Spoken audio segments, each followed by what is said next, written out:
relative, meaning he really had to go there. He says, فَأَمَرَنِي أَنْ أَجْلِسَ مَكَانَهُ. So he told me to sit in his place. So this was his first experience as teaching. He says, فَمَا هُوَ إِلَّا أَنْ خَرَجَ حَتَّى وَرَدَتْ عَلَيَّ مَسَائِلٌ لَمْ أَسْمَعَهَا مِنْ. He said that's when I started to hear questions and things of that sort that I'd never heard before. And he says, فَكُنْتُ أُجِيبُ وَأَكْتُبُ جَوَابِي. I would respond to these questions and I would write down my answers. He says, فَغَابَ شَهْرَيْنِ. Then, Hammad was out for 2 months. ثُمَّ قَدِمْ. And then he came back. فَعَرَضْتُ عَلَيْهِ الْمَسَائِلِ. I told him what was asked to me and how I answered. وَكَانَتْ نَحْوًا مِنْ سِتِّينَ مَسْأَلَةً. And مِنْ سِتِّينِ مَسْأَلَةً, there were 60 questions or so, 60 answers that I gave. And he says that فَوَافَقَنِي فِي أَرْبَعِينَ وَخَالَفَنِي فِي عِشْرِينَ. He agreed with 40 and he disagreed with 20. He says, فَآلَيْتُ عَلَى نَفْسِي أَلَّا أُفَارِقَهُ حَتَّى يَمُوتَ. I told myself, I'm never going to leave this man until he dies. And that's exactly what happened. Abu Hanifa stayed with Hammad until his death. He had one teacher for this entire time, Hammad ibn Abi Suleiman. And subhanAllah, the description is that when Abu Hanifa first got to the halaqah, he sat in the back. He just sat in the very back. This was his first exposure to knowledge at that level. So he goes and he sits in the back. He said, then Hammad recognized that he was answering in a certain way, that he was really participating well. So Hammad told him, come sit in the front row. So he started to sit in the front row. Then, within just a matter of a few months, every time Hammad sat down, he told Abu Hanifa, come sit next to him, like he was his assistant.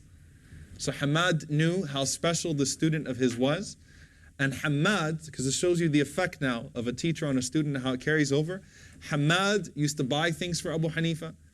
He used to, bring him into his house. He used to go with him he used to keep him with him in very personal situations. And we see Imam Abu Hanifa would do the same for his students. Hammad's sister, by the name of Atiqa bint Abi Suleiman, she said that Abu Hanifa came to our house every single day. Abu Hanifa used to come to our house every single day. And he said he'd always be carrying something, like he's carrying the groceries or he's carrying, the books of Hammad, whatever it was. He comes carrying something. Then as soon as he puts it down, he starts to sweep the floors in the house. Then he goes out to the backyard and he starts to milk the goats. Then he brings the milk to us. Then he goes outside and he starts to pick the cotton and the grains and whatever it was that was out there. And he comes and he serves that. And Hammad is telling him the entire time, you don't have to do that. You don't have to do that. You don't have to do that. But Abu Hanifa was serving his teacher, subhanAllah. And he said that anytime someone came to ask Hammad, a question, Abu Hanifa basically became his secretary. So Imam Abu Hanifa would stand outside and he'd take the question, then he'd go into Hammad. He had that access to his house. He'd go into Hammad's house and he'd tell him that, this person has such and such question, what do you say? Then he'd go back to them and answer the question. So he became the secretary of Hammad. And Hammad, he says that when my father, Hammad had a son in Basra. And he said, when my father came to Basra in those 2 months where someone passed away in his family, he said that he would cry every day, and we thought he was crying because of the death of his relative. Until we asked him, why are you crying every day? And he said, I miss Abu Hanifa. SubhanAllah, think about the love that he had for him. This is very powerful and profound, the love between the teacher and the student. That, I'm missing Abu Hanifa. And he said it's as if no one from his family passed away. Like he's crying about his student that he's going to go back and see. He said, I miss Abu Hanifa. And so he loved Abu Hanifa, rahimahullah. Abu Hanifa loved him. And Imam Abu Hanifa, rahimahullah, had such respect for him. Imam Abu Hanifa, he said that, that Hammad lived 7 blocks away from me. 7 blocks away from me. And he said, Wallahi, I never even stretched my legs in the direction of his house or used the restroom in the direction of his house. And obviously he's exaggerating, just talking about how much I respect him, how much I learned from this man, even though he was only 9 years older than me. So he even said it. He was only, we're in the same generation here, but he's only 9 years older than me. They're technically, the same age. It's not the story of this really old man and this really young man. He's only 9 years, but he said, I respected him so much. And he says, and this is beautiful, he says, Wallahi ma sallaytu salatan. Mundu an mata Hammad, he said, I swear by Allah that I've never prayed a prayer since Hammad died, passed away, إِلَّا اسْتَغْفَرْتُ لَهُ مَعْ وَالِدَيَّ, except that I sought forgiveness for him when I seek forgiveness from my own parents.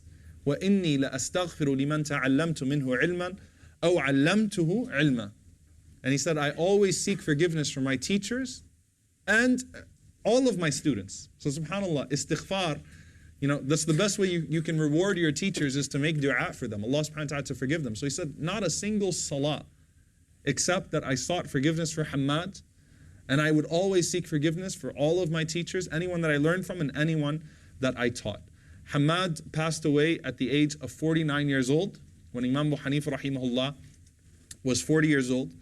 And Imam Abu Hanifa rahimahullah automatically assumed Hammad's spot. It was natural that Imam Abu Hanifa, who's been sitting with him for all these years, next to him, his secretary, that when Hammad passed away and he was the alim of Kufa, the scholar of Kufa, it was just natural that Imam Abu Hanifa moved into his spot, and it was with absolutely no objection. So none of the other students of Hammad thought that they were on the level of Abu Hanifa, which is very rare in Islamic history. Usually when the teacher passes away, there's a whole, 5-6 years of fighting over who his greatest student was and who's the person that should succeed him.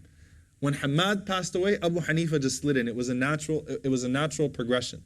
But Imam Abu Hanifa continued to be a student as well, and this is powerful. It's not like he just took the place of Hammad and he stopped learning. He continued to travel. He continued to go back to Ash-Sha'bi and study from him. He went to Ibrahim al-Nakha'i, studied with him. Okay, he went to the great scholars that he could. Sa'id ibn Jubayr, it seems at some point he met him. He traveled the Muslim world and he met the great scholars from other lands. So he studied with Ata ibn Abi Rabah, the mufti of Mecca that we spoke about. He met Nafi', Mawla ibn Omar. Nafi', the freed slave of Ibn Omar radiallahu anhu. He met him and he spent some time with him in Medina, and he's one of the main teachers of Imam Malik.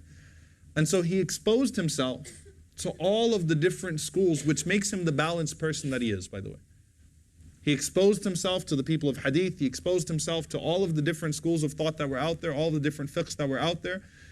He studied with the family of the Prophet ﷺ that was left over. So there's a great imam by the name of Imam Ja'far al-Sadiq. Now Imam Ja'far al-Sadiq, the Sunni Imam Ja'far, is very different from the Shi'i Imam Ja'far, in the sense that the account of Imam Ja'far al-Sadiq from the perspective of Ahl Sunnah is that this was a great Sunni Imam. This was a great Imam that taught all of the 4 Imams narrated from Imam Ja'far. Abu Hanifa was born the same year as Imam Ja'far al-Sadiq, but he was a student of him. He was a student of his father, Muhammad al-Baqir, rahimahullah, the family of the Prophet ﷺ, those that were left over. And inshallah ta'ala, I'll go ahead and I'll give you guys a break. Then we're going to talk about his qualities. We're going to talk about his politics, his madhab, and the legacy of that madhab. So we'll take a 10-minute break, inshallah ta'ala, and we'll start back at 9:45. Jazakumullahu khairan. Assalamu alaikum wa rahmatullahi wa barakatuh.